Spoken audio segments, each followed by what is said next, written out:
बिस्मिल्लाहिर्रहमानिर्रहीम। ये problem statics means mechanics की है, क्योंकि स्टैटिक्स एंड डायनेमिक्स को कलेक्टिवली मैकेनिक्स बोलते हैं। ये फोर्सेस इन 3 डायमेंशन चैप्टर से प्रॉब्लम है। 2 equal forces act along each of the straight lines। यहाँ पर 2 लाइंस दे रखी हैं। जब हम प्लस का साइन लेंगे तब हमें एक लाइन मिलेगी, जब हम माइनस का साइन कंसीडर करेंगे तो दूसरी लाइन मिलेगी। एक लाइन पर एक फोर्स P अप्लाई हो रहा है और दूसरी लाइन पर दूसरा फोर्स P अप्लाई, दोनों फोर्स एक ही हैं और उस फोर्स को हमने P कंसीडर कर लिया। So that their central axis must for all values of theta lie on the surface y x upon z plus z upon x is equal to b a upon c plus c upon a। यहाँ पर जो straight line दे रखी थी उनका equation है x plus minus A cos theta upon A sine theta equal to Y minus B sine theta upon plus minus B cos theta is equal to Z upon C. इस question को दोबारा से हम पढ़ लेते हैं। 2 equal forces act along each of the straight line, यानी हर एक इक्वल फोर्स जो है इस हर एक लाइन पर, यानी एक फोर्स एक लाइन पर और दूसरा फोर्स दूसरी लाइन के अलोंग अप्लाई हो रही है, एक्ट कर रही है। तो यहाँ पर जब हम प्लस का साइन लेंगे तब एक लाइन हो जाएगी और माइनस का साइन कंसीडर करेंगे दूसरी लाइन हो जाएगी। पहले हम प्लस प्लस लेंगे फिर माइनस माइनस ले लेंगे। तो एक लाइन हम इसको पूरा पढ़ लेते हैं। X plus minus A cos theta upon A sine theta is equal to Y minus B sine theta upon plus minus B cos theta is equal to Z upon C. So that their central axis must for all value of theta lie on the surface. तो हमें prove करना है जो central axis होगी वो इस surface पर होगी, जिसका equation Y X upon Z plus Z upon X is equal to V A upon C plus C upon A है। तो सेंट्रल एक्सिस का हमें इसके लिए, अगर हम ये चाहते हैं कि इसका सरफेस मालूम हो जाए सेंट्रल एक्सिस का, तो सेंट्रल एक्सिस का जो इक्वेशन है उसको हमें जानना चाहिए और इससे हमें ये भी पता चल जाएगा कि आगे हमें कौन कौन सी वैल्यू फाइंड करना चाहिए ताकि है सेंट्रल एक्सिस ये इक्वेशन हम निकाल सकें, यानी जिस पर सेंट्रल एक्सिस लाई कर रहा है। तो सबसे पहले तो ये हम लिख ले रहे हैं, हालांकि आगे चल के इसको हम दोबारा भी लिखेंगे और इसका यूज़ करेंगे। तो ये है इस इक्वेशन जिसको हम यहाँ पर लिख दे रहे हैं। The equation of the central axis का इक्वेशन हमें याद होना चाहिए और इसको सिमेट्रिकली हम लोग याद कर सकते हैं। ये फर्स्ट टर्म अगर याद कर लेते तो हम इसको आसानी से याद कर सकते हैं। L minus Y, small Y है, कैपिटल जेड है, माइनस स्मॉल जेड है और कैपिटल वाई है। पहले स्मॉल बाद में कैपिटल है, होल अपान में एक्स, और ये हमारा फर्स्ट टर्म है और इसी से हम 2 और टर्म लिख सकते हैं। सिमेट्री थोड़ी सी देख लेते हैं हम लोग यहाँ पर कि एक्स के बाद, यानी स्मॉल एक्स के बाद जो होगा स्मॉल वाई आएगा। ये पॉइंट जो नोट कर रहे हैं एक्स बाई जेड जो है, और इसके बाद यहाँ पर हमारा कैपिटल में भी है एक्स। तो कैपिटल एक्स एक्चुअल में फोर्स को डिनोट कर रहा है, यानी कंपोनेंट ऑफ फोर्स को डिनोट कर रहा है, यानी एक्स एक्सिस की डायरेक्शन में जो फोर्स की कंपोनेंट आएंगे उसको डिनोट करेगा कैपिटल एक्स कैपिटल वाई। यानी रिजल्टेंट जो फोर्स है उस का एक्स एक्सिस की डायरेक्शन में कंपोनेंट, वाई एक्सिस की डायरेक्शन में कंपोनेंट और जेड एक्सिस की डायरेक्शन में ये कंपोनेंट्स हैं एक्स बाई जेड। और इनके अलावा और तीसरी चीज़ और आ रही है वो हैं एल एम और एन। तो यहाँ पर हम अलग भी बना सकते थे, तो ज़रूरी नहीं है कि बना दें। मीन्स ये याद करने के लिए है, वैसे तो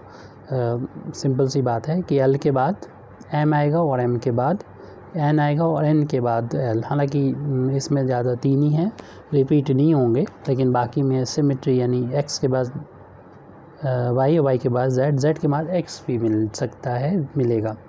तो अभी एक टर्म लिखा है, बाकी 2 टर्म कैसे लिखें हम लोग, तो इसी को देख के ही लिख देंगे कि l के बाद जो है वो m आता है, तो इसकी जगह पर m कर देंगे। सिमेट्रिकल है, ये माइनस का साइन है, अप्लाई कर दिया, उसके बाद ब्रैकेट है, लगा देंगे,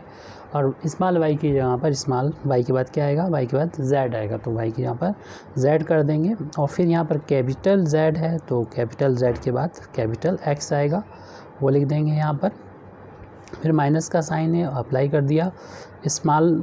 z है, तो स्मॉल z के बाद स्मॉल x आएगा, और फिर कैपिटल Y है, और कैपिटल Y की जगह पर यहाँ पर z आएगा, साइक्लिक ऑर्डर में कैपिटल Y की जगह पर z आएगा, तो इस कैपिटल Z लिख दिया। और अपान में देखिए कैपिटल X के बाद कैपिटल Y आना है, तो उसको कैपिटल Y रख देंगे। और इस टर्म को देख के अगला टर्म हम लोग लिख सकते हैं। तो यहाँ पर m के बाद क्या आना है, तो m के बाद n आना है, तो इसको यहाँ पर n को लिख देते हैं, माइनस फिर ब्रैकेट है, यहाँ पर ब्रैकेट को अप्लाई करेंगे, और ये स्मॉल z है, तो z के बाद क्या आएगा, तो z के बाद आपको मालूम है कि x आता है, साइक्लिक फॉर्म में x y z है ऐसे, तो z की जगह पर फिर x आएगा, और फिर यहाँ पर कैपिटल X की यहाँ पर क्या आएगा, तो कैपिटल X की जगह पर कैपिटल Y आएगा, साइक्लिक ऑर्डर से है ये, और माइनस फिर यहाँ पर x की जगह पर स्मॉल x की जगह पर जो होगा वो कैपिटल स्मॉल y आएगा, वो आ गया। और फिर ये कैपिटल की जगह है, यानी कैपिटल Z की जगह पर क्या आएगा, तो कैपिटल Z की जगह पर कैपिटल X आएगा, और होल अपान में क्या आएगा, तो आपको मालूम है y के बाद क्या आता है, y के बाद कैपिटल Y के बाद कैपिटल Z आता है। इस तरीके से ये याद कर लें, एक टर्म को तो याद करना ही होगा। ये इक्वेशन ऑफ सेंट्रल एक्सिस है, यही हमारा मेन है,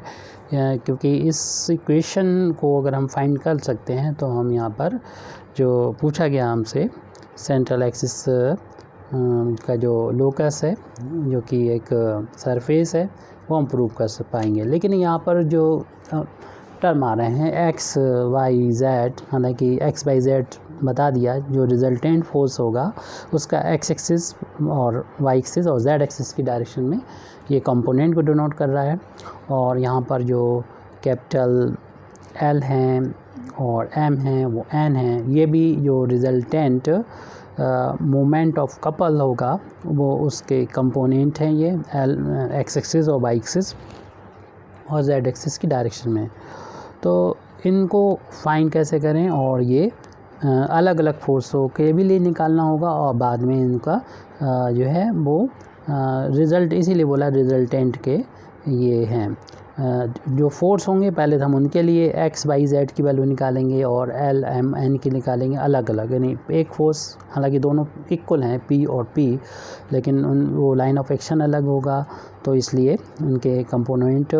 अलग या जो भी कुछ हों निकलेंगे, और उनका फिर हम जब वो रिजल्टेंट का निकालेंगे तो दोनों को कंबाइन करना होगा, तो उससे हमें कैपिटल X Y और Z की वैल्यू L M N की वैल्यू मिलेगी। जब इसको रख देंगे यहाँ पर, और यहाँ पर स्मॉल x y z, तो ये पॉइंट्स हैं, तो ये सब हम लोग फाइंड कर लेंगे, तो फिर इनको ही आपस में जोड़ के हम इस इक्वेशन को, यानी जो हमें प्रूव करना है, यानी जो सरफेस है, यानी सेंट्रल एक्सिस का लोकस है, उसको हम लोग फाइंड कर पाएंगे। तो इसी को फाइंड करने के लिए सबसे पहले तो हमें वैल्यू जो है इक्वेशन, ये अच्छा है इस क्वेश्चन में कि जो जिस लाइन के लॉन्ग ये फोर्स अप्लाई हो रहे हैं उनके इक्वेशंस दे रखे हैं दोनों, हालांकि प्लस माइनस है, हमें अलग अलग करना होंगे, और फिर उसको जनरल उसको सिमेट्रिकल फॉर्म में दे रखे, ये भी अच्छी सी बात है। लेकिन इसमें एक ये हम लोग नहीं कह सकते हैं कि यहाँ पर जो अपान में लिखा होता है वो डायरेक्शन रेशियो होते हैं, ये तो हम लोग कह सकते हैं, डायरेक्शन कोसाइन होंगे या नहीं होंगे ये नहीं कह सकते। तो बस डायरेक्शन कोसाइन इनको बनाना होगा, तभी हमें आसानी रहेगी अपनी इस प्रॉब्लम को सॉल्व करने के लिए। तो उसके लिए हम यहाँ पर कुछ जो है ऐसी चीज़ का मल्टीप्लाई कर देंगे, ऐसी क्वांटिटी का मल्टीप्लाई कर देंगे, ये डायरेक्शन जो रेशियो होगा वो डायरेक्शन कोसाइन में कन्वर्ट हो जाएगा। माना कि डायरेक्शन कोसाइन है तो उसका कोई इफेक्ट नहीं पड़ेगा, वो डायरेक्शन कोसाइन ही रहेगा, क्योंकि अपान में हमें डायरेक्शन कोसाइन की ज़रूरत होती है। और इस इक्वेशन को थोड़ा पहचानना भी ज़रूरी रहेगा। जैसे कि हमें किसी लाइन के बारे में पता हो कि लाइन एक पॉइंट से होकर जाता है, जैसे कि हम सिंपल सा एक पॉइंट ले लेते हैं x1 y1 z1 ले लेते हैं, और एक इस लाइन ये वाला पॉइंट माना कि ये है, और इस लाइन के हमको DRS पता हो, यानी डायरेक्शन कोसाइन पता हो, DRS नहीं, direction DCS, direction cosine LMN। तो इस लाइन का इक्वेशन आपको पता ही है कि एक पॉइंट से जाने वाले लाइन का इक्वेशन क्या होता है, x माइनस x1 अपान L, y माइनस y1 अपान m और z माइनस z1 अपान n, इसका इस्तेमाल करेंगे। लेकिन हमने यहाँ पर जो लिए हैं LMN वो डायरेक्शन कोसाइंस हैं, और यहाँ पर ऐसा हो सकता है कभी कभी इस लाइन का इक्वेशन जो है वो डायरेक्शन रेशियो के तौर पे भी दे रखा होता है, यानी इस तरीके से x minus x1 upon a is equal to y minus y1 upon b is equal to z minus z1 upon c। यहाँ पर a b जो c है वो DRS है, डायरेक्शन रेशियो हैं। तो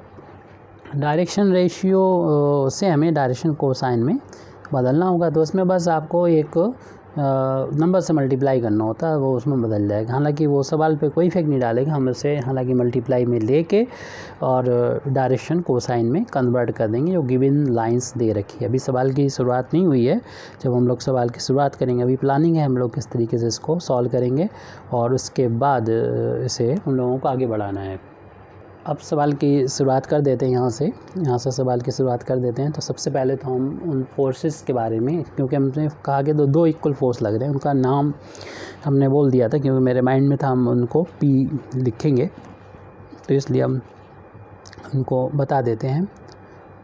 late each of the equal forces be equal to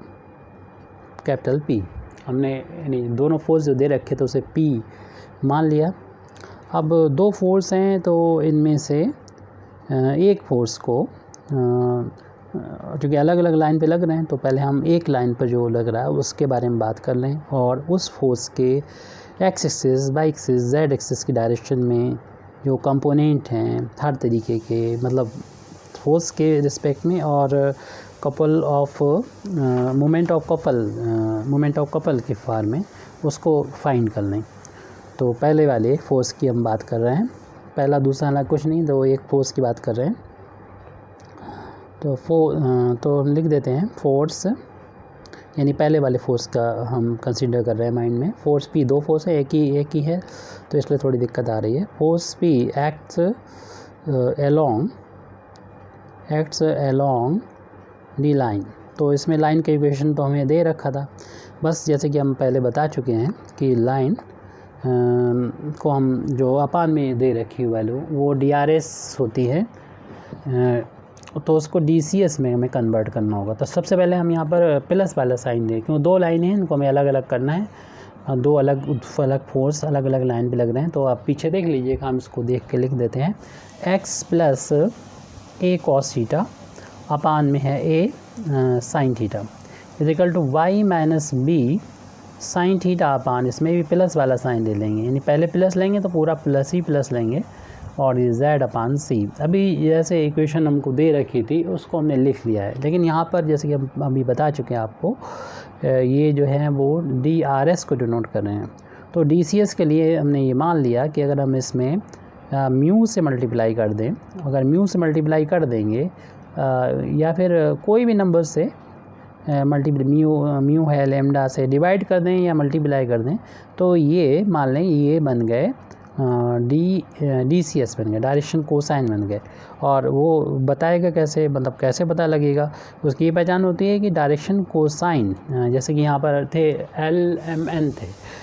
बस उनको बताने की भी ज़रूरत नहीं। अगर हम L स्क्वायर, M स्क्वायर और N स्क्वायर का सम 1 के इक्वल कर देते हैं तो ये ऑटोमेटिकली डायरेक्शन कोसाइन को डिनोट करते रहते हैं। तो हमें म्यू के बारे में अब कुछ बताने की ज़रूरत नहीं है, बस हम ये करें कि इनका स्क्वायर का सम कर दें और उसको 1 के इक्वल रख दें। अगर ये डायरेक्शन कोसाइन होंगे तो इस शर्त की पूर्ति करेंगे। तो इस तरीके से हम इस पहले वाले के स्क्वायर करेंगे, यानी म्यू ए साइन थीटा का होल अब स्क्वायर करेंगे plus mu V into cos theta का होल अब स्क्वायर करेंगे और ये म्यू सी का होल अब स्क्वायर करेंगे। राइट हैंड साइड में इसको 1 के इक्वल रख देंगे। इसको होल अब स्क्वायर को ओपन कर दें तो म्यू स्क्वायर और ये स्क्वायर सब अगले पेज पर हम लिख देंगे। आप यहाँ पर देख लीजिएगा होल अब स्क्वायर के बाद में क्या वैल्यू हो जाएगी। तो ये मिलेगा mu square A square sine square theta plus mu square B square cos square theta और फिर था plus mu square C square is equal to 1। Mu square पूरे इक्वेशन से कॉमन है तो बचेगा हमारे पास A square sine square theta plus B square cos square theta plus C square right hand side में 1 है। तो इसको उधर पहुँचा देंगे तो A square sine square theta plus B square cos square theta और plus C square is equal to 1 upon mu square. बस ये इस बात को बताने के लिए था कि म्यू है क्या। म्यू जो है डायरेक्शन कोसाइन में कन्वर्ट कर देगा। हालांकि हमारे इस क्वेश्चन में म्यू जो है आएगा ही नहीं, हट जाएगा, ख़त्म हो जाएगा। अब हम लोग मेन जो काम है उसकी तरफ आते हैं, यानी कंपोनेंट की तरफ आते हैं। और यहाँ पर जो लाइन का इक्वेशन लिखा था उसको हम इस तरीके से, ये यहाँ पर लाइन का इक्वेशन आया तो इस तरीके से यहाँ पर लिख लेते तो ज़्यादा अच्छा था। मींस x माइनस होता है ये, हालांकि आप लोग कर लेंगे। तो यहाँ प्लस है तो आप क्या करेंगे, माइनस करके ब्रैकेट में माइनस ए कॉस थीटा कर लेंगे और माइनस बी साइन थीटा कर देंगे। और यहाँ तो हम ये कर सकते हैं z में से माइनस कुछ नहीं हो रहा तो आप 0 माइनस कर लें ताकि इस तरीके से हो जाए। क्योंकि ऐसा होने से आपको मालूम है ये किस लाइन का इक्वेशन है, ये उस लाइन का इक्वेशन है जो इस पॉइंट x1 y1 z1 से चाह रहा हो। क्यों हमें इस पॉइंट की ज़रूरत होगी और साथ में अपान में जो है डायरेक्शन कोसाइंस उनकी ज़रूरत पड़ती है कंपोनेंट्स को फाइंड करने में। तो इसलिए इस लाइन को इस फॉर्म में बदलना हमारे लिए बहुत ज़रूरी है। तो ये किसी हद तक हमने बदल दिया है। आप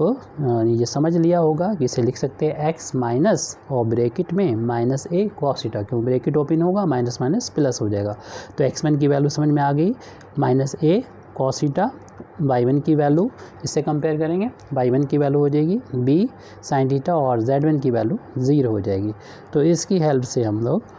लिख सकेंगे, आगे जो काम है वो कर सकेंगे। तो सबसे पहले की हम लोग शुरुआत करते हैं फोर्स के बारे में बताने के बाद। इस फोर्स जो P है उसके कंपोनेंट फाइंड करने। तो कंपोनेंट यहाँ पर अगले पेज पर हम लोग इस स्टेप को लिखने के बाद कंपोनेंट लिखेंगे। तो components of the force P parallel to the axis plural है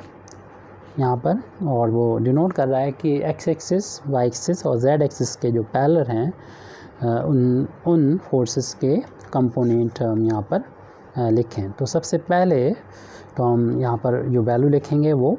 एक्स एक्सिस की डायरेक्शन में जो हमारे फोर्स दे रखा है उसका कंपोनेंट, और वो कंपोनेंट निकालना बहुत आसान होता है। इसको चूँकि पहला वाला फोर्स है इसलिए x1 से डिनोट कर रहे हैं, दूसरा वाला जब आएगा तो हम x2 से डिनोट करेंगे। ये बहुत आसान है इसलिए क्योंकि कंपोनेंट निकालना, बस ये बताओ कि जो फोर्स लग रहा है वो किस लाइन के अलॉन्ग लग रहा है। चूँकि इस लाइन के अलॉन्ग लग रहा है ये बता दिया गया है, तो जो डायरेक्शन कोसाइन हैं ये तो इनका यूज़ करेंगे। इससे पहले लिखने की डायरेक्शन कोसाइन का एक्स एक्सिस के लिए म्यू ए साइन थीटा पहले लिख लेंगे, mu A into sine theta और उसमें मल्टीप्लाई कर दिया जाएगा जो आपका फोर्स है। तो वो फोर्स कितना है, कैपिटल P है, तो उस फोर्स को लिख दिया। इसी तरीके से वाई एक्सिस की डायरेक्शन में अगर कंपोनेंट निकालेंगे इसका तो उसके लिए फिर हम जिस लाइन के अलॉन्ग ये फोर्स अप्लाई हो रहा है तो उसमें देख लेंगे अपान में क्या है, म्यू वी कॉस थीटा है तो उसमें म्यू वी कॉस थीटा लिख देंगे पहले। तो म्यू वी कॉस थीटा उसमें P से मल्टीप्लाई कर देंगे जो फोर्स है, जिस फोर्स का आप कंपोनेंट निकाल रहे हैं वो। और फिर Z1 जब लिखेंगे तो फिर इसके नीचे जो भी है यानी z इस वाले टर्म में लास्ट में थर्ड वाले में, तो म्यू सी है, तो इस म्यू सी में मल्टीप्लाई हो जाएगा, म्यू इंटू सी में मल्टीप्लाई हो जाएगा इस पी फोर्स का। तो वो जो डी आर एस थे, यहाँ पर डी आर एस हैं लाइन की, जो पहली वाली लाइन है जिसके अलॉन्ग ये फोर्स अप्लाई हो रहा है, यानी जो लाइन दे रखी थी और उसके अलॉन्ग ये फोर्स पी अप्लाई हो रहा था, तो उस लाइन की जो डी आर एस थी उसके साथ में मल्टीप्लाई कर दिया, तो एक्स एक्सिस की डायरेक्शन में जो इस फोर्स के जो कंपोनेंट थे यानी पार्ट्स थे वो निकल आए यहाँ पर x1 और y एक्सिस और z एक्सिस तीनों की डायरेक्शन में ये निकल आए। हमें 6 कंपोनेंट की ज़रूरत होती है, 3 हमने यहाँ पर अभी लिख दिए हैं, और जो 3 बाकी हैं वो एक डिटर्मिनेंट की हेल्प से फाइंड करते हैं हम लोग, जिसमें हमें पाइंट का भी यूज़ करना होता है, तो उसको हम अगले स्टेप में यहाँ पर लिख देते हैं। तो इसमें वो कंपोनेंट होते हैं L1, यहाँ पर पहला वाला फोर्स है इसलिए 1 का इस्तेमाल कर रहे हैं, M1 और N1, यानी यहाँ पर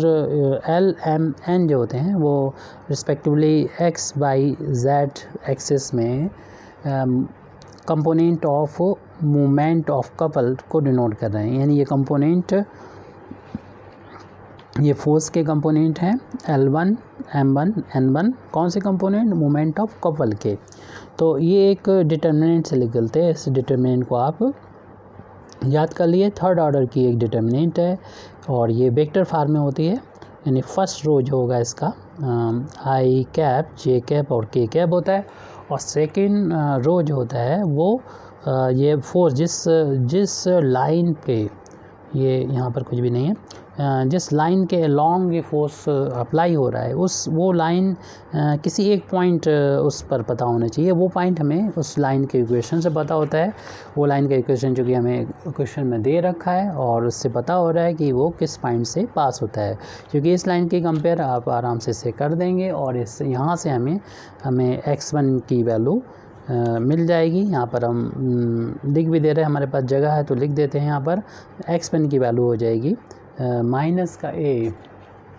इससे कंपेयर कर रहे हैं, ऊपर जो लिखा है इक्वेशन ये हम 2 बार बता भी चुके हैं, तो ये cos थीटा हो जाएगा, y1 की वैल्यू b sin थीटा हो जाएगी और z1 की वैल्यू 0 हो जाएगी। तो जो हम बात कर रहे थे कि LMN की वैल्यू कैसे निकाली जाती है, एक डिटर्मिनेंट का यूज़ किया जाता है, थर्ड ऑर्डर की डिटर्मिनेंट के फर्स्ट लाइन में ij के होते हैं, सेकंड लाइन जो होती है वो जिस लाइन जो जिस पॉइंट से होकर जाती है, पास होती है, उस लाइन पर कोई भी एक पॉइंट के कोऑर्डिनेट यहाँ पर लिखते हैं, उसके पार्ट जो कोऑर्डिनेट के होते हैं x, y, z तीनों, उसको लिख देंगे। और फिर यहाँ पर क्या होगा, जो अभी हम लोगों ने निकाले हैं कंपोनेंट ऑफ फोर्स निकाले हैं x एक्सिस, y एक्सिस और z एक्सिस डायरेक्शन में, वो भी यहाँ पर यूज़ हो जाते हैं, कैपिटल X1, कैपिटल y1 और कैपिटल z1, यानी फार्मूले को याद करना बहुत ही आसान है हमारे लिए ये। तो अब इनकी वैल्यूज़ जो है वो पुट कर देंगे, जो अभी हम लोगों ने इनको निकाली है, अभी आई कैप, जे कैप और के कैप है यहाँ पर, और x1 की वैल्यू फाइंड की थी हम लोगों ने -a cos थीटा, और फिर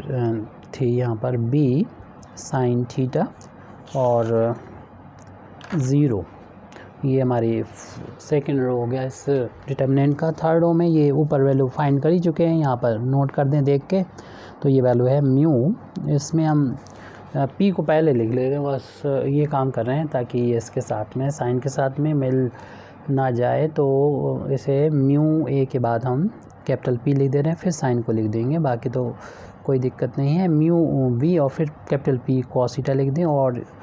ये तो कोई दिक्कत नहीं, यहाँ पर म्यू सी p जैसा है वैसे ही हमने नोट कर दिया। अब इसको थोड़ा सा जो हमारे ये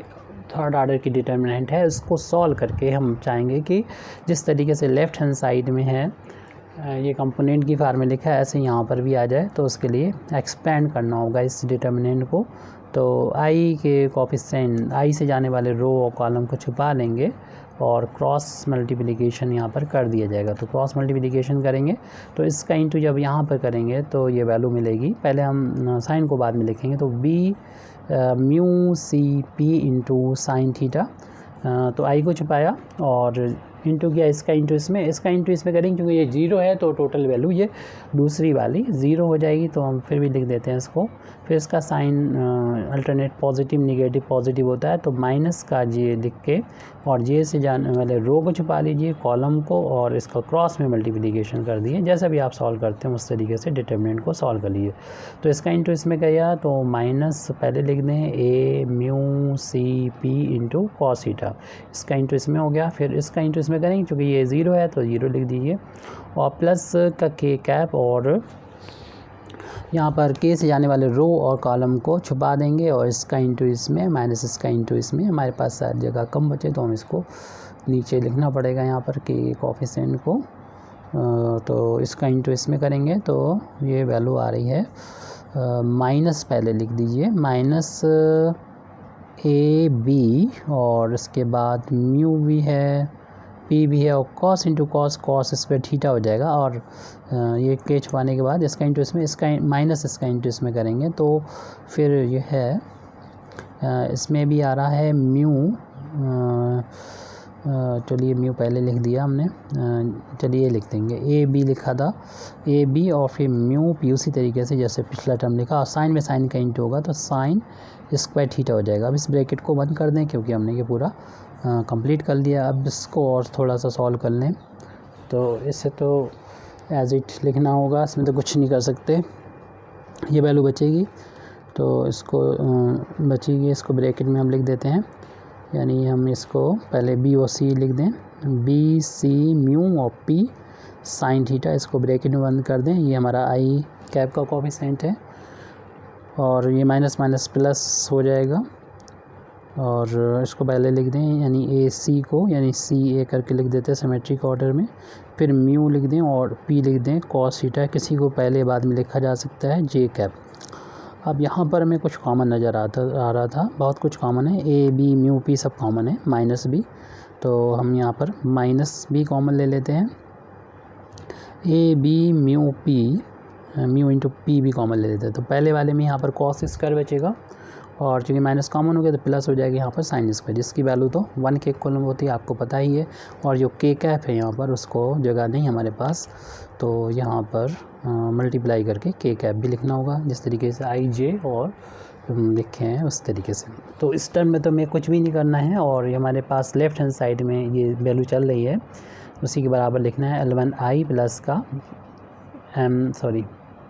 M1j और प्लस N1 के। राइट हैंड साइड में B C mu P sine theta, ये आई कैप, और फिर इसमें लिखेंगे C A mu P cos theta J cap,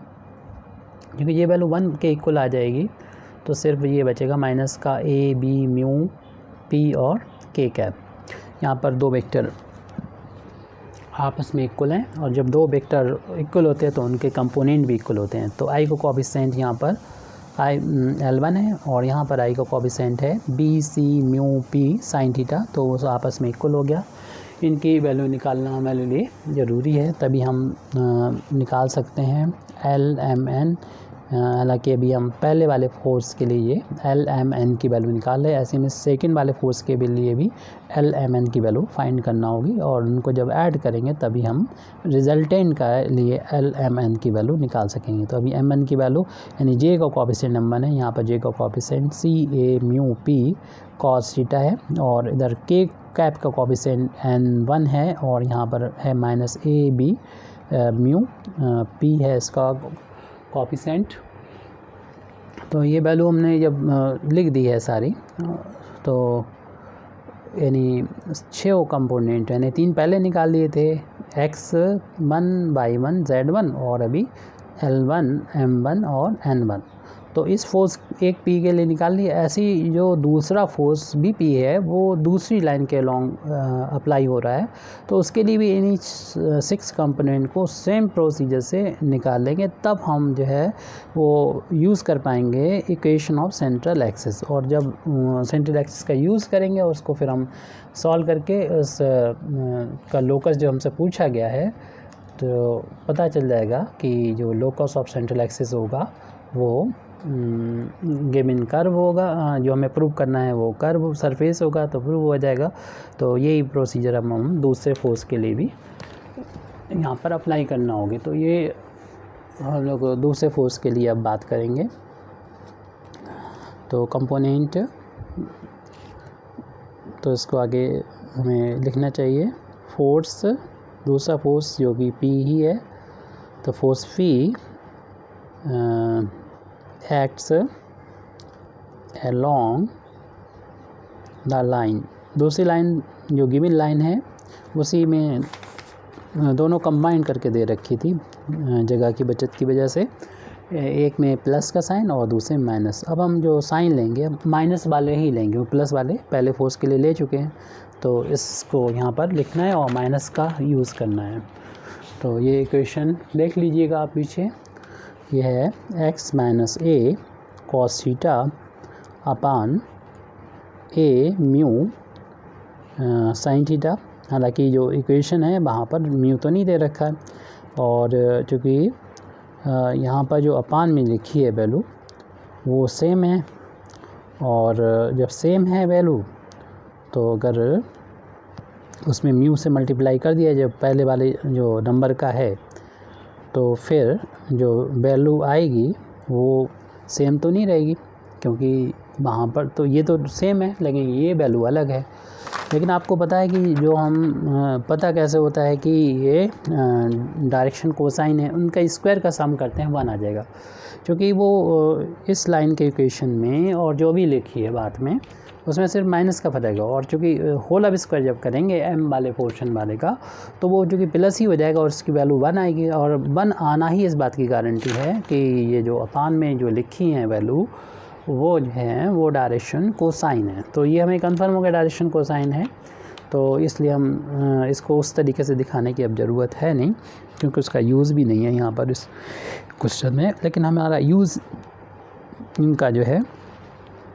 direction cosine का यूज़ है, और ऊपर जो पॉइंट है उसका यूज़ है। तो पॉइंट ये अच्छी तरीके से लिखा हुआ भी है, बस इस लास्ट वाले को हम -0 कर दें तो आपको कोई प्रॉब्लम नहीं होगी। और क्योंकि इससे कंपेयर जब करेंगे, क्योंकि दूसरी लाइन है तो यहाँ पर हम कंपेयर करेंगे लाइन का, तो x2 जो होगा वो a cos थीटा को डिनोट करेगा, और y2 की वैल्यू b sin थीटा की इक्वल होगी, और z2 की वैल्यू 0 की इक्वल होगी। अपान में जो वैल्यू होती है वो डायरेक्शन कोसाइन को डिनोट करता है, और डायरेक्शन कोसाइन का यूज़ अभी हम लोग जब कंपोनेंट निकालेंगे तब, तो उस कंपोनेंट के बारे में जो बात कर रहे हैं तो इसको पहले लिख दें, उसके बाद हम कंपोनेंट फाइंड करते हैं इस दूसरे वाले फोर्स के। पहले वाले फोर्स की बात हो चुकी है तो इसी को लिख देते हैं। Components of the force P parallel to the coordinate axis R। तो वहाँ पर पहले वाले फोर्स के लिए x एक्सिस की डायरेक्शन में जो कंपोनेंट था x1 से डिनोट किया, और इस वाले को x2 से डिनोट करेंगे। और हम लोगों ने फाइंड कैसे किया था,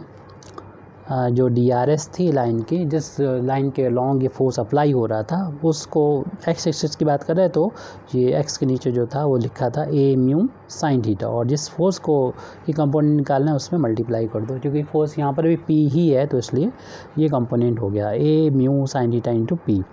अब हम दूसरे वाले जो y एक्सिस की डायरेक्शन में जो force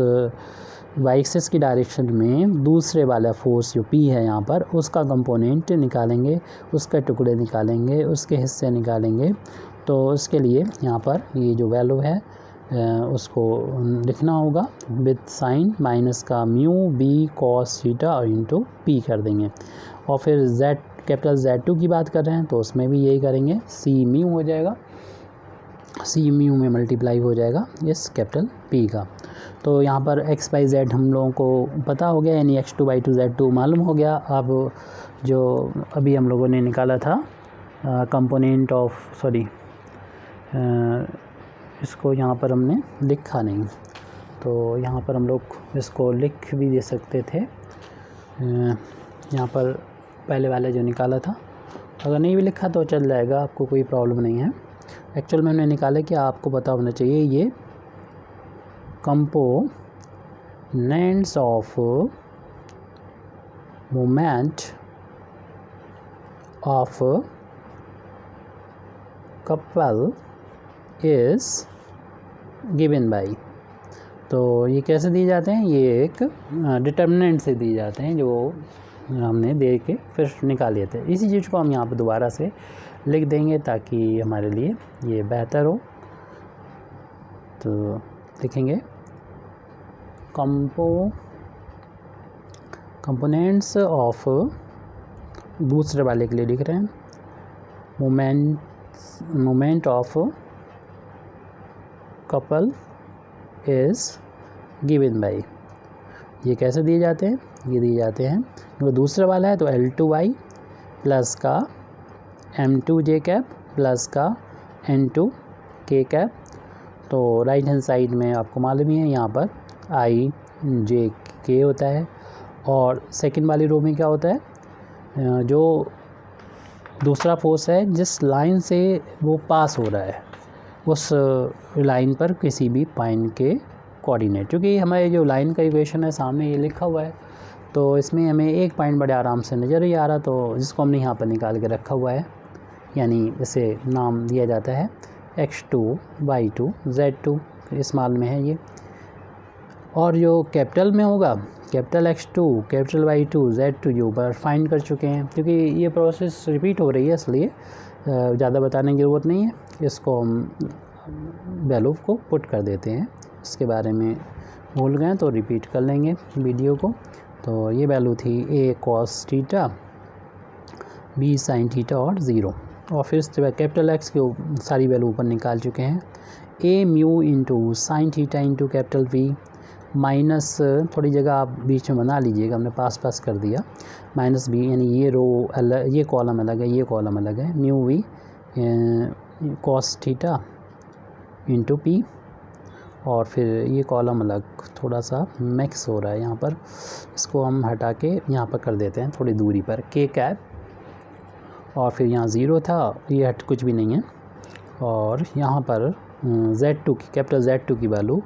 c mu into p ये लिख दिया, और यहाँ पर डिटर्मिनेंट, और इस डिटर्मिनेंट को सॉल्व करेंगे उसी तरीके से जैसे अभी सॉल्व किया था, और फिर L2 M2 और N2 की वैल्यू को हम लोग फाइंड कर लेंगे। तो यहाँ पर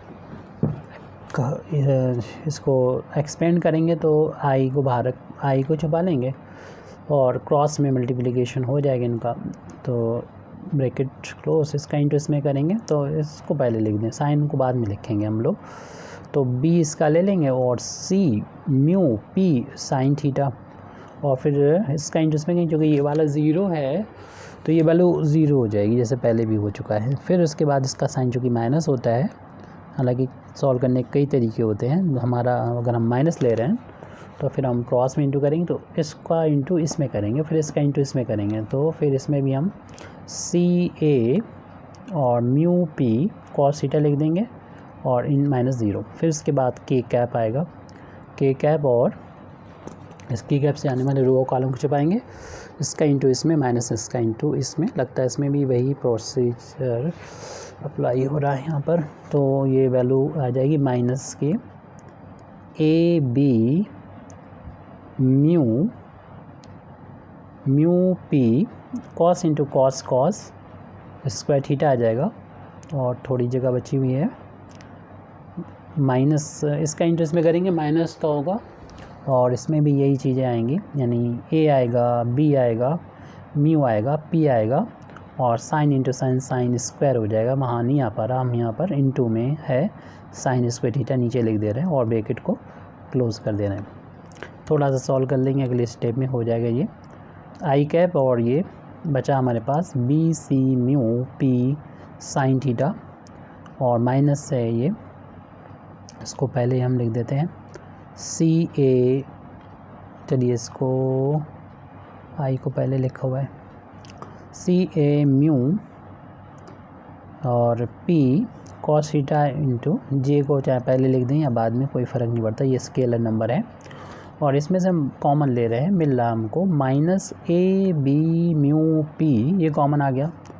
के कैप को बाद में लिख देंगे, हमारे पास माइनस को कॉमन लिया तो प्लस का कॉस स्क्वायर थीटा बचेगा और प्लस का ही साइन स्क्वायर थीटा बचेगा, और यहाँ पर के कैप आ चुका है। ये वैल्यू जो है 1 के इक्वल हो जाएगी। और हमारे पास लेफ्ट हैंड साइड में चल रहा है L2i कैप प्लस का M2j cap plus N2k cap, और ये वैल्यू लिख देंगे, यानी B C mu P sign theta और I कैप, और माइनस यहाँ पर प्लस कर लें और माइनस को ब्रैकेट के अंदर ले जाएं, तो minus CA mu P cos theta into J cap, और इसमें भी ऐसे करेंगे, ये प्लस करके माइनस को ब्रैकेट में ले लें, तो माइनस AB म्यू P, और ये cos square theta into sine square theta की वैल्यू तो 1 हो जाएगी, और K कैप। अब चूँकि दो वेक्टर आपस में इक्वल हैं तो उनके कंपोनेंट भी इक्वल होंगे। तो I का कोएफिशिएंट जो कि यहाँ पर लेफ्ट हैंड साइड में L2 है, तो राइट हैंड साइड में जो भी है उसको हम लोग नोट कर लेंगे। तो L2 की वैल्यू कितनी हो गई, L2 की वैल्यू अगले पेज पर हम लोग लिख रहे हैं। तो L2 की वैल्यू हो गई है, इसमें क्या था, BC mu P sign theta, ये लिख दिया। इसी तरीके से अगला कंपोनेंट जो है M2, वो निगेटिव था, माइनस का था, और माइनस को हमने ब्रैकेट में किया था, तो CA माइनस का CA म्यू, इसमें P होना चाहिए, यस P है, इसमें P कॉस थीटा है, P कॉस थीटा। फिर उसके बाद Z, इसमें सॉरी N2 की वैल्यू को लिखेंगे। N2 की वैल्यू तो आ चुकी है, कंपेयर करेंगे, माइनस का क्या लिखा था हम लोगों ने, माइनस AB म्यू P, तो माइनस AB म्यू P यहाँ पर लिख लिया N2 की वैल्यू। अब जो इनके रिजल्टेंट हैं उनको हम निकाल सकते हैं। जब हम लोग अलग अलग निकाल दिया तो इसी चीज़ को हम यहाँ पर लिख देते हैं। तो कंपोनेंट ऑफ कंपोनेंट्स, अभी अलग अलग जो फोर्स दे रखे थे उनके कंपोनेंट्स से उनके टुकड़े थे एक्स एक्सिस, वाई एक्सिस और जेड एक्सिस की डायरेक्शन में, चाहे वो फोर्स हो या कपल मोमेंट ऑफ कपल हो। अब जो है जो ये फोर्स है कंबाइंड, यानी टोटल फोर्स, जो दो फोर्स लग रहे हैं उनका कलेक्शन अगर हम कर रहे हैं तो उनके हम कंपोनेंट निकालें, यानी उनका जो कहना चाहिए नेट इफेक्ट क्या है एक्स एक्सिस, वाई एक्सिस और जेड एक्सिस डायरेक्शन में। तो component of resultant along axis, यानी axis means X axis, Y axis और जेड एक्सिस। तो पहले हम एक्स एक्सिस की डायरेक्शन में बात करेंगे, यानी कैपिटल एक्स का मतलब सिग्मा x1 होता है। x1 का मतलब जितने भी सिग्मा मतलब होता है जितने भी फोर्स हैं उनको हमें सम कर देना चाहिए जो एक्स एक्सिस की डायरेक्शन में है, और एक्स एक्सिस की जो डायरेक्शन में है वो यहाँ पर दोनों इक्वल ही तो है। तो फिर बात हम लिख देते हैं, देख लीजिए पीछे यहाँ पर, ये पहले तो x1 की वैल्यू लिखी हुई है, म्यू ए P पहले लिख दीजिए और साइन थीटा को बाद में। इसी तरीके से x2 की वैल्यू जो आई है, कैपिटल x2 की वैल्यू देख लीजिएगा, म्यू को पहले लिख दीजिए, म्यू ए P और साइन थीटा आगे पीछे लिखा हुआ है, ऐसे हमने सेम कर दिया। और ये दो चूँकि एक ही चीज़ है तो कैपिटल एक्स की जो वैल्यू है, यानी कैपिटल एक्स वैल्यू दोनों एक तो 2 टाइम्स हो जाएंगे, mu A into P into sine theta, क्योंकि एक ही चीज़ है।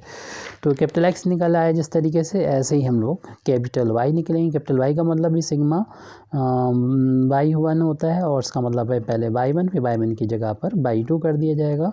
नेक्स्ट टर्म, और दो ही हैं फोर्स तो इसलिए इतना सम आ जाएगा। और y1 की वैल्यू कितनी आई थी, म्यू बी, P को पहले लिख देंगे हम, तो म्यू बी P यहाँ पर था कॉस थीटा था,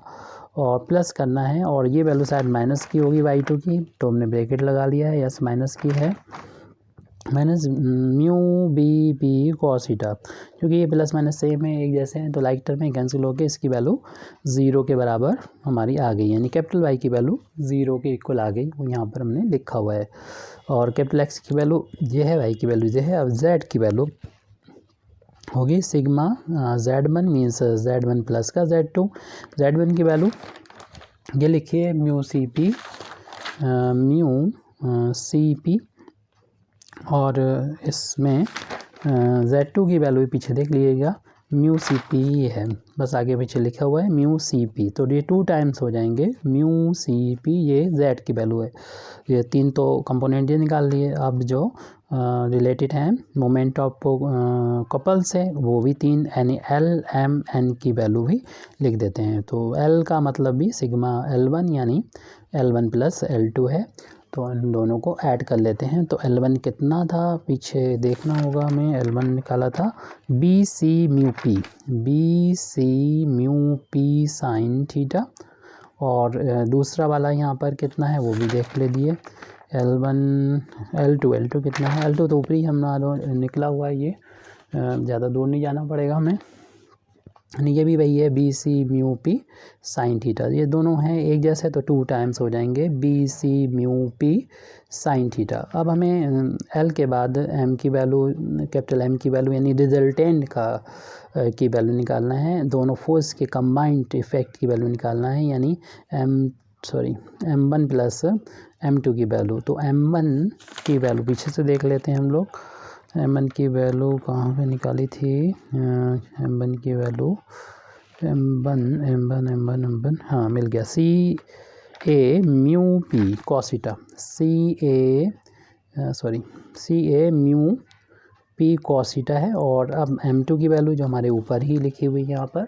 तो उसको लिख देते हैं, माइनस है तो ब्रैकेट में कर लेते हैं, और CA mu P cos theta same value है, लेकिन एक साइन प्लस है माइनस, दोनों कैंसिल होके इसकी वैल्यू 0 के बराबर कैपिटल M की वैल्यू आ गई। अब एक और रह गया N,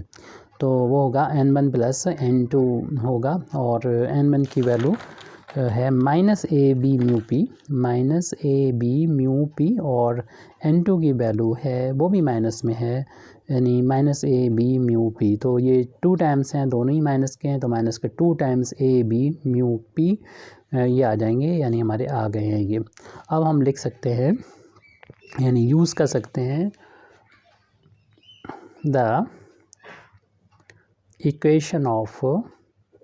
the central axis। The equation of central axis is, यही इसी का काम था सब, उसी के लिए हम लोगों ने L की वैल्यू फाइंड की है, M की, N की, and capital X by Z की। तो फार्मूला होता है जो हम पहले भी बता चुके हैं, L minus by capital Z, और यहाँ पर जो हम लोगों ने लिखा था ब्रैकेट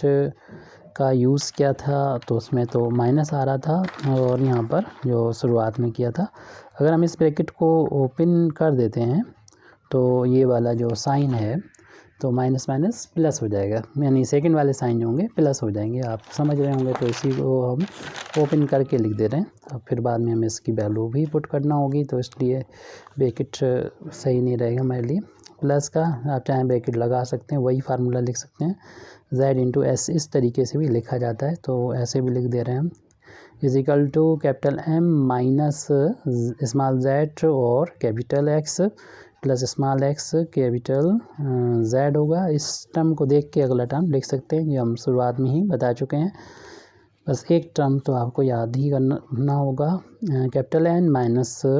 x कैपिटल Y और plus Y into capital X whole upon में यहाँ पर Z है। अब इन सारी वैल्यूज़ को हमें पुट करना होगा, तो उस वैल्यू को पुट करते हुए चलते हैं। L की वैल्यू देख लीजिए सामने ही है, 2bc mu capital P sine theta है, उसके बाद माइनस का साइन है, उस माइनस साइन को यहाँ पर अप्लाई कर देंगे, माइनस साइन के बाद में यहाँ पर हमें स्मॉल y लिखा है वो लिख देंगे, कैपिटल Z की वैल्यू जो भी हमने ऊपर निकाली है वो है 2 म्यू सी पी, उसको लिख दिया, और अपान में फिर उसके बाद वैल्यू रखनी होगी, क्योंकि देखिए यहाँ पर कैपिटल Y आ रहा है और कैपिटल Y की वैल्यू 0 है, तो इसलिए ये टर्म 0 हो जाएगा, तो हम इसको नहीं लिख रहे हैं, 0 हो गया है वो, क्या लिखें, लिख के करना है इसको, कैपिटल X की वैल्यू ऊपर हमारे सामने है, लिख लीजिएगा, जो कि है 2 म्यू ए कैपिटल P है, और फिर है साइन थीटा, और फिर इसी तरीके से अगले टर्म भी लिखना होंगे। तो यहाँ पर कैपिटल M की वैल्यू चूँकि 0 है तो यहाँ पर लिखने की ज़रूरत नहीं है, तो यहाँ से शुरुआत कर रहे हैं, माइनस स्मॉल z लिखना है, और कैपिटल X की वैल्यू ऊपर से नोट कर रहे हैं हम, अभी लिख भी चुके हैं, 2 mu A capital P sign theta, और इसके बाद हमें इसमें लिखना होगी ये वैल्यू स्मॉल x और z। स्मॉल x को हम बाद में लिख देंगे, पहले कैपिटल z की वैल्यू यहाँ पर लिख देते हैं, जो कि प्लस का साइन के बाद z की वैल्यू लिख रहे हैं 2 म्यू c कैपिटल P, और फिर जो हमारा रह गया था x वो यहाँ पर हमने लिख दिया। होल अपान में कैपिटल Y और कैपिटल Y की वैल्यू 0 के इक्वल है, तो उसको हमने यहाँ पर लिख रखा है। अब अगला टर्म है, इसको लिखना है, और यहाँ पर कैपिटल N की वैल्यू जो हम लोगों ने ऊपर फाइंड करी थी अभी सबसे लास्ट में, वो लिख देंगे, जो कि -2 a b म्यू p है, उसको लिखेंगे। फिर माइनस, क्योंकि कैपिटल Y आ रहा है यहाँ पर और कैपिटल Y की वैल्यू 0 है, तो ये वाला टर्म 0 हो जाएगा, तो इसको हम छोड़ दे रहे हैं। वैसे ही हमारे पास कम जगह है, अगले पेज पर हमें जाना ही पड़ेगा। प्लस और y को हम कैपिटल X की वैल्यू पहले लिख दे रहे हैं और y को हम बाद में लिख देंगे। प्लस कैपिटल X की वैल्यू ऊपर से हम नोट कर रहे हैं, तो यह है 2, अगले पेज पे पहुँच गए, 2 म्यू किसकी रखना है, कैपिटल X की value 2 mu a p sign theta, और इसमें मल्टीप्लाई हो रहा है इस पूरे में y से, स्मॉल y से, वो हमने यहाँ पे लिख दिया। और z की वैल्यू को अपान में लिखना है, जो कि 2 म्यू c या c म्यू p लिख दें ऐसे करके। अब इसको किसी न किसी तरीके से हम लोगों को सॉल्व करना है सिंपलेस्ट फॉर्मूले से बदल के, और इसी से हमें मिलेगा जो सरफेस का इक्वेशन हमें प्रूव करना होगा, यानी लोकस ऑफ सेंट्रल एक्सिस हमको मिलेगा। तो उससे सिंपलीफाई करने के लिए कॉमन चीज़ों को पहले हटा दें। तो न्यूमरेटर से हमें कॉमन नज़र आ रहा है एक तो 2, उसके बाद यहाँ पर बी और सी कॉमन नहीं है, हमारे पास म्यू भी है, कैपिटल P भी है, इतना कॉमन मिल रहा है। तो उसके बाद हमारे पास इसमें बचेगा B और C बचेगा, और साइन थीटा बचेगा फर्स्ट टर्म में। सेकंड टर्म में क्योंकि 2 और म्यू बाहर निकल गया, P जो बच रहा है वो y और c बच रहा है, y यहाँ से c यहाँ से, और अपान में जो बच रहा है वह है 2 म्यू a p और साइन थीटा। और इसी तरीके से कॉमन जो होगा वो यहाँ से भी हम लोग ले लेंगे। तो यहाँ पर इन दोनों टर्म में एक तो z कॉमन इसमें नज़र नहीं आ रहा है, a नहीं है, साइन थीटा नहीं है, तो 2 है, तो जो 2 है उसे लिख देंगे 2 म्यू p, इसमें भी 2 म्यू p कॉमन है, और बचेगा हमारे पास माइनस का z a साइन थीटा, उसको लिख देंगे। इन दोनों टर्म्स में से कॉमन ले रहे हैं, प्लस का हमने जो कॉमन लिया है 2 म्यू और p लिया है, तो इसमें हमारे पास c बचा है और फिर x बचा हुआ है, होल अपान में 0 है इसके राइट हैंड। फिर उसके बाद इक्वल के बाद इसमें भी जो कॉमन है उसको आप लिख दीजिए। इसमें कॉमन नज़र आ रहा है 2 म्यू p कॉमन नज़र आ रहा है, 2 म्यू p कॉमन लेने पास के बाद हमारे पास बचेगा माइनस का बचेगा और a b बचेगा, 2 म्यू p बाहर हो चुके हैं, फिर प्लस का साइन है, और यहाँ पर a और y बचा है और साइन भी बचा है, तो a y को पहले लिख देते हैं और साइन थीटा को यहाँ पर बाद में लिख देते हैं म्यू, और यहाँ पर 2 म्यू p को हमने बाहर लिख दिया, जो बचा है उसको यहाँ पर लिख दिया है, होल अपान में यहाँ पर c है। तो और सॉरी इसमें 2 इसमें था 2c म्यू p है, तो यहाँ पर 2 म्यू p कैंसिल हो जाएगा, ओनली c बचेगा। ऐसे ही यहाँ पर ये 2 म्यू p कैंसिल हो जाएगा, और इसको भी हम यहाँ पर मल्टीप्लाई मान सकते हैं 2 म्यू p का, क्यों 0 में से मल्टीप्लाई करेंगे कोई इफेक्ट नहीं पड़ेगा, तो ये यहाँ से कैंसिल हो जाएगा। हमें हटाना है म्यू को किसी भी हाल में, क्योंकि अपान में 0 है, तो ऐसा कर सकते हैं, हटा सकते हैं इसको। तो हमारे पास जो बचेगा उसको अगली स्टेप में, यानी हम न्यूमरेटर और डिनोमिनेटर को डिवाइड कर रहे हैं 2 म्यू p से, तो इसको डिवाइड करेंगे तो 0 ही रहेगा, इसको डिवाइड करेंगे 1 आ जाएगा, तो जो बचेगा उसको यहाँ पर अगले पेज पर हम लोग लिख रहे हैं इसको। तो ये बचा है BC sign theta minus by C, और होल अपान में बचा हुआ है A बचा हुआ है और साइन थीटा, और राइट हैंड फिर अगले इक्वल साइन के इधर है -ZA sign theta plus CX है, होल अपान में ये 0, और फिर अगला नेक्स्ट टर्म है -AB plus AY sign theta अपान ओनली यहाँ पर बच रहा है C। अब हमें किसी न किसी तरीके से इसको सॉल्व करके थीटा को भी एलिमिनेट करना होगा, क्योंकि शुरुआत में लिखा था थीटा की हर एक वैल्यू के लिए ये बात लागू होती है। तो हम इसे इक्वेशन कुछ डाला नहीं अभी तक, तो हम इसे इक्वेशन नंबर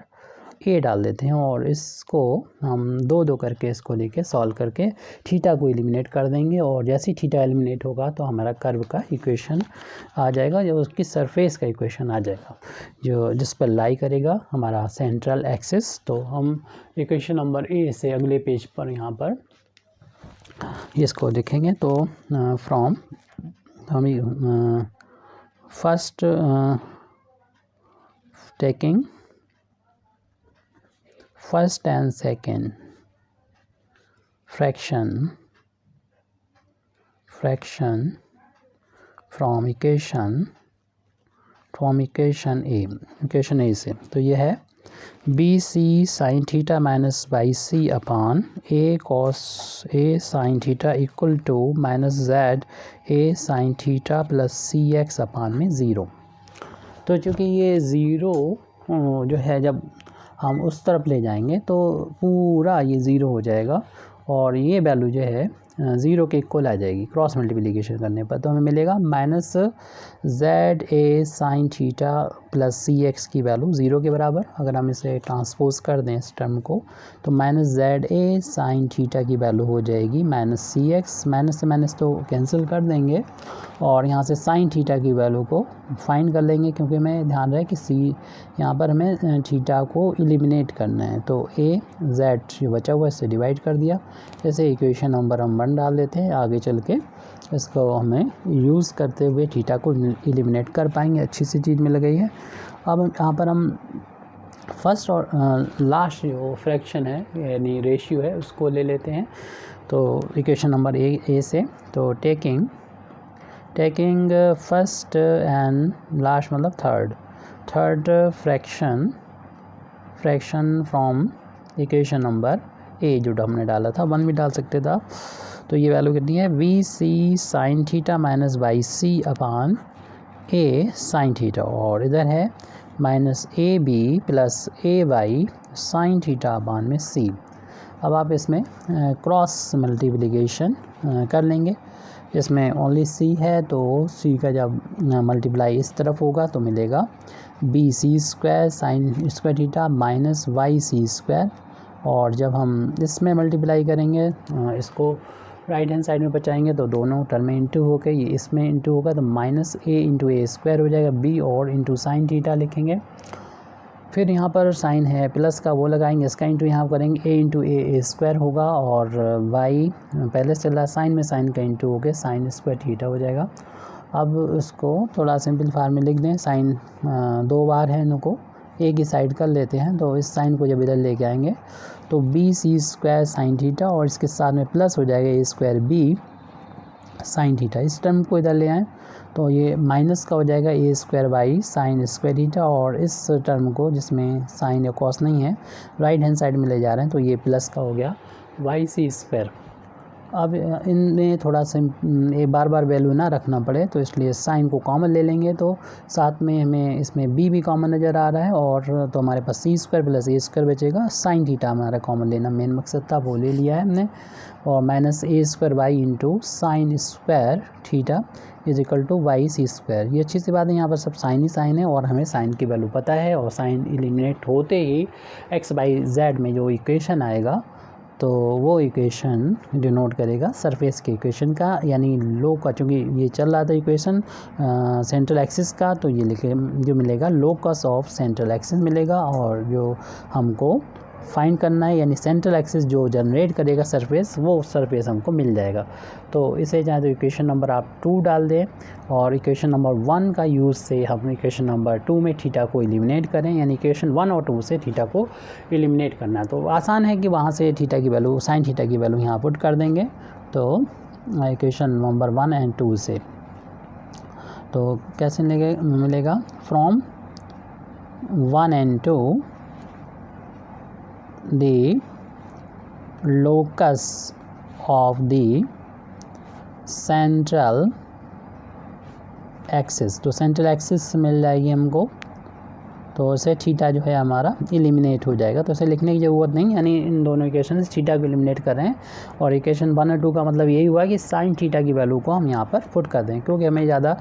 उसमें लिखना नहीं, सभी साइन है हमारे लिए, ये अच्छी सी बात है, ज़्यादा कैलकुलेशन नहीं करना पड़ा। सी स्क्वायर प्लस ए स्क्वायर और साइन थीटा की वैल्यू डायरेक्ट रख दीजिए, सी एक्स अपान ए जेड, फिर उसके बाद माइनस का साइन है, ए स्क्वायर वाई है, फिर साइन स्क्वायर है तो पहले साइन की वैल्यू रखेंगे सी एक्स अपान ए जेड और इसका कर देंगे whole of square right hand side में वाई सी स्क्वायर। इस इक्वेशन को जब हम लोग सॉल्व कर लेंगे तो ऑटोमेटिकली हमें जिस फॉर्म में हमें इक्वेशन लाना है वो सरफेस का इक्वेशन आ जाएगा। हालांकि आंसर आ चुका है, कंप्लीट आ चुका है, सरफेस का इक्वेशन आ चुका है, लेकिन हमें चूँकि प्रूव करना है तो उसी फॉर्म में इसको कन्वर्ट करके लिखना पड़ेगा। तो कुछ अगर कैंसिल हो रहे हैं तो कैंसिल कर देंगे, फ़िलहाल अभी हम इसे लिखते हैं B C square plus A square और यहाँ पर कुछ भी कैंसिल नहीं हो रहा है जिसको तो फिर ऐसे ही लिखना हमको पड़ेगा, यानी सी एक्स अपान ए जेड। अभी हम होल ऑफ स्क्वायर करना है, फिर बाद में देखते हैं। ए स्क्वायर वाई, तो ये C square X square upon whole of square करना है, सभी का स्क्वायर हो गया ये राइट हैंड साइड में वाई इंटू सी स्क्वायर। तो यहाँ पर देख रहे हैं कि कुछ टर्म ऐसे सॉल्व इस तरीके से करें कि एलसीएम ले लेते हैं। एलसीएम ए स्क्वायर, अच्छा ए स्क्वायर यहाँ पे कैंसिल भी हो रहा है, लेकिन फिर हमें चलिए यहाँ ए स्क्वायर कैंसिल कर देते हैं, ए स्क्वायर कैंसिल कर देते हैं, इनको एलसीएम यहाँ पर फिर ले लेते हैं और अपना देख रहे हैं कि y इस टर्म में आ रहा है, इस टर्म में आ रहा है y। तो ऐसा करते हैं कि एलसीएम अभी ना लेके अगर इन दोनों टर्म में से y को कॉमन ले लें तो हमें कुछ मिल जाएगा, आसानी से इसे फिर हम लोग सॉल्व कर सकेंगे। और चलिए इस टर्म को हम उधर ले जाके कम से कम y कॉमन ले लेते हैं, तो ये हो जाएगा B C square plus A square C x upon A Z. और अब लास्ट स्टेप हैं कुछ जिसमें हमें बस इक्वेशन आ चुका जो इसका निकालना था वो तो आ चुका है, लेकिन ये उधर जाके प्लस हो जाएगा। अब जो बचा है उसे वेरी कांस्टेंट को पहले लिख दें सी स्क्वायर, और यहाँ पर एक्स स्क्वायर है और वाई है और अपान में जेड स्क्वायर है, और राइट हैंड साइड में प्लस का सी स्क्वायर को पहले लिख दें वाई है। इसमें से हम वाई को कॉमन भी ले सकते हैं और सी स्क्वायर को भी कॉमन ले सकते हैं। तो यहाँ से हम सी स्क्वायर वाई को कॉमन ले लेंगे तो हमारे पास बचेगा x square upon Z square और प्लस का 1 बचेगा। ये वैल्यू जो चल रही है वो v into C square plus A square और सी एक्स अपान ए जेड के इक्वल चल रही है। इसमें देख रहे हैं अब c से एक पावर c की हम कैंसिल कर सकते हैं, पहले भी साथ डिवाइड हो रही थी हमने की नहीं, और यहाँ पर अपान में 1 करते हुए 1 और जेड स्क्वायर का एलसीएम ले लें जेड स्क्वायर, जो आप जैसे चाहें वैसे करें कैलकुलेशन। इसमें लेफ्ट हैंड साइड में हमारे पास क्या है b था और ब्रैकेट में सी स्क्वायर प्लस ए स्क्वायर था, और अपान में क्या था, अपान में बचा था ए जेड बचा था, x ऊपर था और अपान में ए जेड बचा था। राइट हैंड साइड में क्या था, वैसे भी हमें ये प्रूव करना 2 टर्म है, एक लेफ्ट में या राइट में, वो हम इसीलिए हमने 2 टर्म बना ली है। और c की एक पावर कैंसिल होगी तो एक पावर c की बची थी y, और ये हमें इतना मिला हुआ है। अपान में इसमें हमने बोला था कि z स्क्वायर को एलसीएम ले लेंगे तो यहाँ पर एक्स स्क्वायर प्लस का z स्क्वायर आ जाएगा, क्योंकि आंसर भी हमें तभी मिल पाएगा, जो प्रूव करना है वो तभी आ पाएगा, तभी इसी फार्म में हमें लेके आना होगा। तो अब इसको x और z को तो एक साथ होना चाहिए, तो इसलिए z की देखिए अपान में है दोनों, तो z स्क्वायर है यहाँ पर z, तो एक पावर इसकी कैंसिल कर सकते हैं, तो एक पावर यहाँ पर बचेगी। तो हमारे पास जो बचा है यहाँ पर b जो प्रूव करना है तो उसमें तो आना ही है ये, तो इसे लिखा रहने दें। और जो c और a हैं वो एक ही साइड होने चाहिए, तो इस c को हम इस तरफ ले आएंगे सी स्क्वायर प्लस ए स्क्वायर, क्योंकि जो प्रूव करना उसमें एक्स वाई और z के साथ में c नहीं है, मतलब एक्स वाई जेड एक अलग साइड है और ए बी सी अलग साइड है, इसलिए हम c को इधर ले आते हैं। और पहले से a मौजूद है यहाँ पर, c लिया, a पहले से मौजूद है, और राइट हैंड साइड में जो है वो यहाँ पर y है, ऐसा लाना भी हमें प्रूव जो करना है। और जो x है इसको हम उधर ले जाएं, यानी एक्स वाई जेड से हटा के ए बी सी से हटा के एक्स वाई जेड की तरफ ले जाएं, तो y और यहाँ पर x square plus Z square पहले से मौजूद है, अपान में z है, x भी हम यहाँ से इसको अल्टरनेंडो अप्लाई करते हुए इसको यहाँ पर ले आए। अब दोनों को यहाँ पर अलग अलग करके लिख दें और वेरिएबल वाले टर्म को पहले लिख देते हैं, इसको बाद में, क्योंकि जैसा हमें प्रूव करना उसी तरीके से हमने इसको बनाने की कोशिश कर रहे हैं। तो उसमें y तो आ ही रहा है और इस टर्म को हम लिख रहे हैं, इसको अलग अलग करके लिख दें। एक्स स्क्वायर पहले ऐसे नोट कर लेते हैं, टोटल जो ऐसा भी लिखा है ZX और इज इक्वल टू v लाना था वो भी है सी square plus A square upon में सी है। अब इनको अलग अलग करके लिख देते हैं, तो एक्स स्क्वायर अपान ZX लिख दें प्लस जेड स्क्वायर अपान में ZX लिख दें और मैंने दोनों के अपान में अलग अलग कर लिया। ऐसे यहाँ पर भी सी स्क्वायर के अपान में सी ए कर लें और ए के अपान में सी ए कर लें। यहाँ से क्या होगा कि ये एक्स की एक पावर कैंसिल, यहाँ जेड की एक पावर जो होगी कैंसिल हो जाएगी। ऐसे यहाँ पर सी की एक पावर कैंसिल और से इधर ए की एक पावर कैंसिल, जो बचेगा उसको हम लिख देते हैं वाई। एक्स अपान जेड बचा यहाँ पर जेड ऊपर एक पावर बची अपान में एक्स बचा हुआ है। बी यहाँ पर सी की एक पावर बची अपान में और यहाँ पर थोड़ा सा गड़बड़ हुआ था, ए स्क्वायर था तो ए की दो पावर थी, उसमें से एक पावर कैंसिल हो गई और एक पावर ऊपर बची अपान में सी। तो इस तरीके से हम कह सकते हैं विच इज़ द सरफेस, जो कि सरफेस है जो जनरेट किया है यानी जनरेटेड बाई, जो हमसे पूछा गया था किसने जनरेट किया है, दी सेंट्रल एक्सिस। जो देखना है थीटा की कोई भी वैल्यू है इस पर डिपेंड नहीं करता है। और हमारा ये कंप्लीट सॉल्यूशन है। Thank you very much Indeed for listening me. व आखिर दावाना अल्हम्दुलिल्लाहि रब्बिल आलमीन।